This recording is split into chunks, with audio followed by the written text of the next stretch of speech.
Շարունակում է առավոտը վիկենդը սիրելիներս, իսկ հիմա ուզում եմ ներկայացնել մեր հյուրին, ով տաղավարում է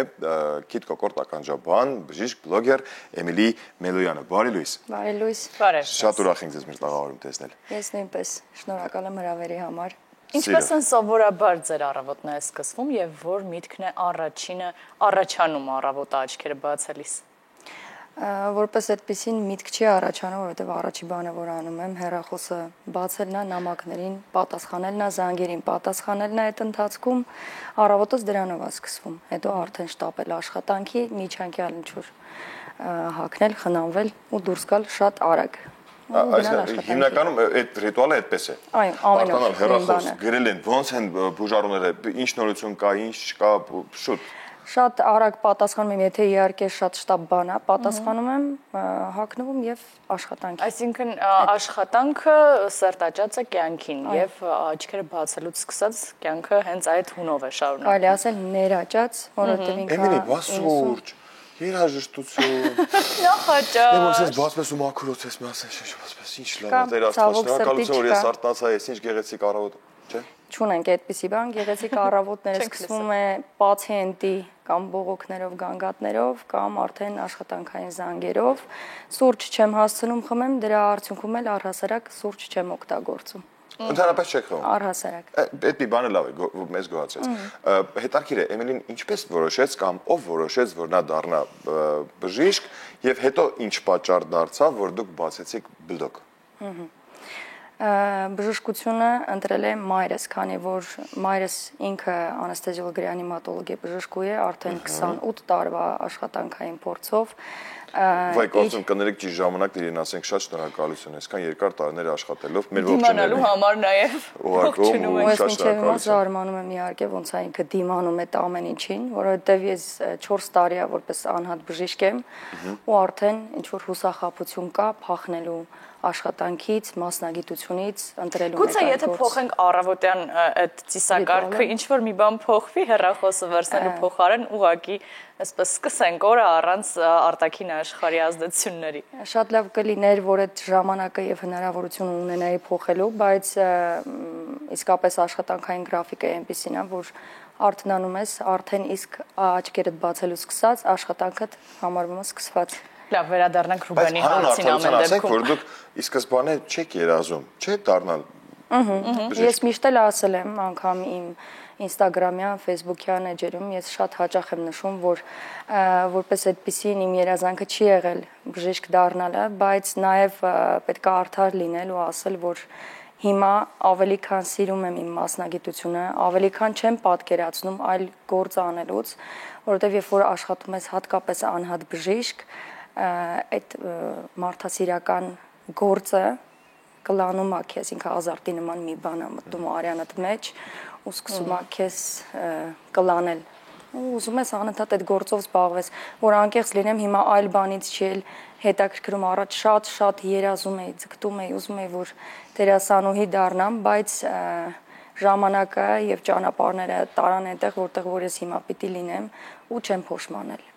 Կանք բլոգ վարելուն, հասկացանք ինչպես եղավ ճանապարհը դեպի անհատ բժիշկը, իսկ ինչպես ստացվեց բլոգ վարելը, որ կետից հասկացաք, որ պետք է արդեն հանրայնացնեք այն փորձը որպես բժիշկ, որն ունեք եւ կիսվեք դրանով ձեր սոցիալական հարթակներում։ Ինչպես նշեցի, մինչև հաղորդումը սկսելը բժշկությունը ընտրել եմ շատ սենց բարդ ճանապարհներով, խորհուրդներով, նույնը եղել է բլոգ վարելը, դրա մասին առհասարակ չեմ մտածել, ավարտել եմ բժշկական համալսարանը, ես չեմ ունեցել անգամ Instagram, Facebook, ոչ մի նման կայք չեմ ունեցել ու հորդորը քուրիկինս է եղել, որ գիտես հիմա այն ժամանակները չի, որ ուղակի ավարտում ես, ընդունվում ես միտեղ եւ ֆիքսված աշխատում ես։ Եթե դու ուզում ես, որ մարդկությունը քեզ ճանաչի, առավել եւս հիմա այնպիսի ժամանակահատված է, որ բժշկի թվաքանակի պակաս առհասարակ չունենք եւ եթե ուզում ես, որ քեզ ճանաչեն, որոշ մարդիկ սիրեն, պացիենտների որոշակի քանակ քեզ մոտ գան, դու պիտի նաեւ բլոգ վարես, ցույց տաս, որ ունես որոշակի մակարդակ բժշկական գիտելիքներ ու ըստ դրա արդեն քո աշխատանքը կբարելավի, մինչև այդ շատ ծանր է եղել, երբ որ ավարտել եմ, հայտնվել եմ կարելի ասել դիպլոմովս հանդերձ դրսում եւ այդ ժամանակահատվածը ինձ թվում է բոլոր նորավարտ երիտասարդ բժիշկների խնդիրն է, որովհետեւ բոլոր բուժ հաստատությունները, կլինիկաները միշտ պահանջում են որոշակի փորձառություն, բայց այդ փորձառությունը երբեք չես կարողանա ձեռք բերես, եթե ինչ-որ մեկը այդ շանսը քեզ չտա աշխատելու, առաջ շարժվելու, աճելու որպես անհատ բժիշկ։ Ու բլոգը եղավ այդ ոնց որ զրոյական կետը, որտեղից պետքա սկսվեր քո իմ բժշկական ճանապարհը։ Հրաշալի, իսկ բովանդակության ընտրությունը ինչպես է լինում։ Դուք եք հիմնականում բլոգի բովանդակություն ընտրում, թե նաև բուժառուներն են իրենք առաջարկներով հանդես գալիս։ Համ ես, համ նաև բուժառուների հարցից կախված ընտրում եմ ենթադրենք այդ օրվա reels-ը ինֆորմացիան, որը որ պետքա տրամադրվի, այն հարցերի քանակը, որը որ ավելի հաճախ է կրկնվում, ըստ դրա մշակվում է բժշկական ինֆորմացիան եւ տրամադրում են։ Ավելի սպառիչ բոլորի պատասխանների, որտեղ ամեն մեկին հատ-հատ պատասխանել, որտեղ մեկ-մեկ ուղղակի անհնար է լինում եւ մեկնաբանությունների քանակն է շատ լինում եւ նամակներն են չափից դուրս շատ, իսկ աշխատանքային գրաֆիկի հետ միասին նստել ու անդադար պատասխանել անհնար է։ Դրա համար հարցերը համախմբվում են եւ համընդհանուր մի հատ պատասխանով reels ենք ներկայացնում։ Ո՞նց եք համատեղում, լավ։ Բուժել բուժառուներին ու նաեւ բլոգ վարել ո՞նց եք հասցնում։ Տեսեք,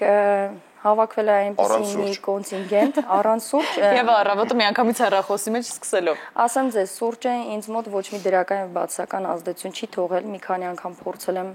իր էֆեկտը չեմ հասկացել եւ չեմ խմում ուղղակի, չեմ օգտագործում, բայց այն որ նշեցիք, որ պացիենտները կամ հետևորդները անհամբեր սպասում են, որ պետքա ինֆորմացիա տրամադրեմ իրենց, այնպես է, որ անհամբերները կան, ովքեր որ անընդհատ ինչ-որ հարցականներ են ուղարկում նամակներով, մեկնաբանություններով, որ ինչի իրենց հարցին հենց չպատասխանեցի, չեմ անտեսում իրականում կախված իմ աշխատանքային գրաֆիկից, վերջացնում եմ աշխատանքային օրս, գնում եմ տուն կամ էլի աշխատանքի վայրում, սկսում եմ նկարել ռիլը տվյալ հարցերի վերաբերյալ ու ներկայացնում եմ արդեն հանրությանը։ Որքանով է կարևոր է այս ամբողջ գործընթացի մեջ տարբերակել բլոգինգը եւ բժշկական գործունեությունը եւ արդյոք դրանք շատ պետք է տարբերվեն իրարից։ Տեսեք հիմա բլոգինգը եւ բժշկությունը միասին սերտաճած եւ իրար հետ միասին ձեռք բռնած քայլում են, այսպես ասեմ, արդեն առանձնացված չեն, ինքը կարելի ասել մեր մի մասնագիտության մի մասնիկն է կազմում ու առանց դրա չեն կարողանա։ Ու մեկը մյուսին առհասարակ չեն խանգարում, այսպես կարելի է համատեղել երկուսն իրար հետ ու ասեմ մեկը մյուսին լրացնում են ու շատ օգնում։ Համ որպես բժիշկ դու որոշակի անուն ես ձեռք բերում, որոշակի հետևորդների քանակ ես ձեռք բերում, որը որ օգնում է հենց բլոգինգը, այլ ոչ թե հենց քո բժշկական աշխատանքը, որը որ դու հիվանդանոցում ես իրականացնում։ Եվ նաև արդեն բլոգինգի միջոցով եկածած պացիենտները ավելի ոնց որ գալիս են տեղում հասկանում են, որ իրենց ընտրած բժիշկը լավն էր նաև իրականում որպես բժիշկ, այսինքն մեկը մյուսին լրացնող են ու իրար առհասարակ չեն խանգարում։ Լավ, ձեր բլոգը հասկացանք, բայց կան նաև վստահ եմ այլ բժիշկներ, որոնց որ բարբերաբար մենք ինքներս էլ, հա, որպես հանրություն, հասարակություն բախվում ենք ու դուք էլ վստահ եմ գիտեք մի քանիսին, եթե ոչ շատ-շատերին, որոնք հերավար խորհրդատվություններ են տալիս կամ առցանց ինչ-որ ախտորոշումներ, դեղորայք են նշանակում, ոնց եք նայում այս ամենին։ Տեսեք, ոչ շատ բացական, բայց ոչ էլ շատ լավ կախված իրավիճակից ու կախված խնդրից կան օրինակ հիվանդություններ կամ որոշակի գանգատներ, որոնք որ on-line տարբերակով կարելի է ենթադրենք տվյալ պացիենտը, որ քեզ դիմում է on-line հարթակով, գտնվում է Միացյալ Նահանգներում կամ գտնվում է Եվրոպայում։ Այդ մարդը այդ պահին հնարավորություն չունի գալու հասնի քո մոտ, որ կարողանա այդ խորհրդատվությունն անցնի։ Այդ պարագայում նախ դեղորայքային բուժում անհնար է նշանակել, որովհետև տարբեր երկրներում շուկայական անունները դեղորայքի շատ տարբեր է եւ չես կարող էլի բոլոր տեղերի մասին տենց հատուկ ինֆորմացիա ունենալ դեղերի ու դեղերը չենք նշանակում, բայց խորհրդատվություն ուղղորդել, որ մասնագետին կարելի է այդ պահին դիմել կամ ինչ դեղորայքի ցանկ կարելի է նայել, որ կարա օգտակար լինի Նույնը նաև ստեղ գտնվող պացիենտներին կամ հետևորդներին է վերաբերվում, եթե on-line ինչ-որ հարց են տալիս, որը որ տենց ծայրահեղ խնդիր չի ու կարելի է նաև on-line պատասխանել, պատասխանում եմ դա հեչ վատ չի, որ կարելի է նաև on-line խորհրդատվություն անցկացնել։ Մարդիկ կան ֆինանսապես ի վիճակի չեն այցելելու բժշկի, ինչ անենք, որպես բժիշկ ուղղակի անտեսենք հարցը, անտեսենք խնդիրը ու անցնենք առաջ, եթե ծայրահեղ խնդիրներ են, ծայրահեղ հիվանդության մասին է խոսքը, բնականաբար on-line չենք անում ոչ մի բան։ Խորհրդատվությունը անցկացրեցինք, հասկացանք, որ որոշակի դեղորայքի ցանկ է պետք գրել կամ նշանակել, պացիենտին կանչում ենք, լինում է դեպքեր, որ կանչում եմ որպես այդպեսին ասենք բարեգործություն, իրեն օգտակար եմ լինում, դեղերը նշանակում եմ, ճանապարհում եմ, բայց լինում են դեպքեր, որ կարելի է on-line տարբերակով ուղղակի պացիենտին օգտակար լինել։ Մի քանի հարց է տալիս մարդը, ինչ անտեսենք, նորմալ է որ պատասխանենք։ Տեսեք, դուք իհարկե դրական օրինակների մասին եք խոսում, ինչը եւս շատ կարեւոր է չանտեսելը, բայց նաեւ շատ հաճախ կարող են բուժառուները կամ հասարակության տարբեր թիրախային խմբեր կասկածելի աղբյուրների հետևեն եւ վստահեն։ Ինչպես կարող ենք այս դեպքում սովորեցնել հանրությանը, որ մոլորեցնող աղբյուրների հետևից չգնան, որ չշեղվեն եւ նաեւ բացասական արդյունքների հետևանքներ չկրեն։ Շատ դժվար հարց եք տվել իրականում եւ դա շատ դժվար լուծելի է, որովհետեւ անգամ ինֆորմացիան շատ ստույգ աղբյուրներից ճշտված բժիշկները, որոնք որ ներկայացնում են հանրությանը, շատ ժամանակ կարող են բախվել լրիվ հակառակ պատասխանի հետևորդների կողմից, ժողովրդի կողմից, կարծում եմ այս հարցը տենց շատ լուծելի չի, բայց պացիենտները, ովքեր որ մի քիչ գիտակից են, կարողանում են տարբերակել լավ եւ վատ ինֆորմացիան, որ հեչ էլ չէ, կողմնակի այլ բժշկից հարցնում են, որ օրինակ տեսեք, այս մի բժիշկը կամ այս մի հեքիմը ինչ որ մի հատ բան է ասել, դա ճշմարտությանը համապատասխանում է, թե չէ։ Եվ այլընտրանքային կարծիք եւ տարբերակ երկրորդ կարծիք միշտ հաշվի առնեն։ Ես երբեք դեմ չեմ եղել երկրորդ կարծիքին, բայց լինում է նաեւ այսպիսի մի բան։ Գնում են դիմում են X լավ մասնագետի, ով որ իրենց, չգիտեմ, ինչ որ ախտորոշում է դնում, դեղորայքային բուժում է իրականացնում, բայց այդ պացիենտը դուրս է գալիս սենյակից եւ օրինակ համացանցում բժշկի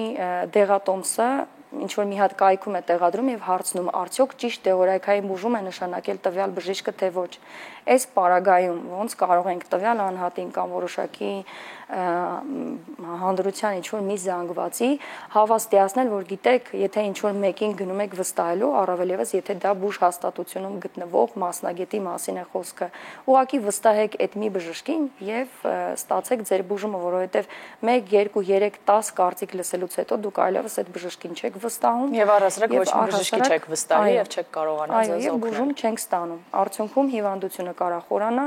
եւ առաջանա շատ այլ կողմնակի ուղեկցող խնդիրներ, որոնք որ կարող էր նաեւ կանխվել առաջի բժշկի նշանակած բուժումով։ Դե բայց ախր լավ հանուն արդարության ասենք, որ շատ դեպքերում է լինում է, որ բժիշկը սխալվում է, չէ՞։ Այսպես մի ժողովրդական խոսք էլ կա, չգիտեմ ինչ ոնց եք դուք դրան նայում, բայց ասում են իրավաբանը կարող է ունենալ 3 կամ այլ մասնակցության որևիցե մի անձ կարող է 3 կարծիք ունենալ, բայց բժիշկը ունի միայն մեկը պետք է ունենա։ Հետևաբար լինում են, չէ՞, բժիշկներ նաև, որ սխալվում են։ Կամ մի քիչ կասկածում ես թեկուզ նրա հետ շփվելով։ Առհասարակ անսխալական մարդ գոյություն չունի, էլի բոլորն էլ ինչ որ մի տեղում սխալվում են, դա կլինի բժիշկ, իրավաբան, թե այլ մասնագիտության պատկանող անհատ, բժիշկը նույնպես սխալվում է, ճիշտ է, բժշկական սխալը մի քիչ այլ է, որովհետև դա կյանք կարող է արժանալ, բայց նաև եկեք նշեմ, որ այդ սխալները տարիների ընթացքում փորձում են ուղղել, փորձում են վերանայել, այնպես չի, եթե մի սխալ արվեց, այդ սխալը անընդհատ կրկնում են, բան չունեմ ասելու, մենք բոլորին չեն կարող նույն մակարդակի վրա նայել, բժիշկները շատ տարբեր են, իրանց կրթությունը շատ տարբեր է, վերապատրաստումները տարբեր են, ինֆորմացիան նույնպես մարդ կա ռուսական գրականությունով սովորած բժիշկ կա, մարդ կա ամերիկյան, մարդ կա եվրոպական, դրանք շատ տարբեր են եւ ես որպես եվրոպական եւ ամերիկյան գրականության կողմնակից երբևէ համաձայն չեմ լինում օրինակ ռուսական գրականության հետ, բժշկության հետ կապված, սա կարող է ինչ-որ աղմուկ բարձրացնի, բայց դա իմ անհատական կարծիքն է։ Ամեն դեպքում գիտեք եւ համաձայն չեք։ Այո, գիտեմ։ Իմանալը մի բան է, բայց ընդհանրապես տեղյակ չլինելը թե դա ինչի մաս է եւ համաձայն չլինելը այլ։ Տեսեք, բժշկական համալսարանում մեծ մասը ռուսական գրականությունն է, բայց նաեւ հիմա ներառված է ամերիկյան գրականությունը, շատ փոփոխված բաներ կան եւ ընտրության հնարավորություն ունի ուսանողը, որ ինֆորմացիայից, որ աղբյուրներից օգտվի, ավելի լավ բժիշկ լինելու, ավելի ինֆորմացված բժիշկ լինելու համար ռուսական գրականությունը շատ զիջում է եվրոպական եւ ամերիկյան գրականությանը, որովհետեւ եթե ամերիկյան ու եվրոպական գրականությունը ամեն տարի փոփոխվում է եւ ամեն տարի թարմացում է, թեկուզ մի բառ, մի տառ փոփոխվել է, իրանք գրքերը նորից թարմացնում են, այսինքն այնտեղ դու միշտ թարմացված ինֆորմացիա ստանում, ռուսականը դա չունի։ Լավ, իսկ դուք որպես մասնագետ, ունենալով ձեր դիրքորոշումները, ձեր ուղղությունները, երբ տեսնում եք բժշկական ապատեղեկատվություն, որը որ ոչ մի մեթոդաբանության հետ կապ չունի, ինչպես է արձագանքում սխալ բուժմանը, սխալ դեղարոյակի նշանակմանը կամ մեթոդաբանությանը, թե չեք արձագանքում արդյոք։ Տեսեք, եղել է դեպքեր, որ արձագանքեն, բայց միևնույն է, որովհետեւ փոփոխություն չի լինում, էլի, անգամ եթե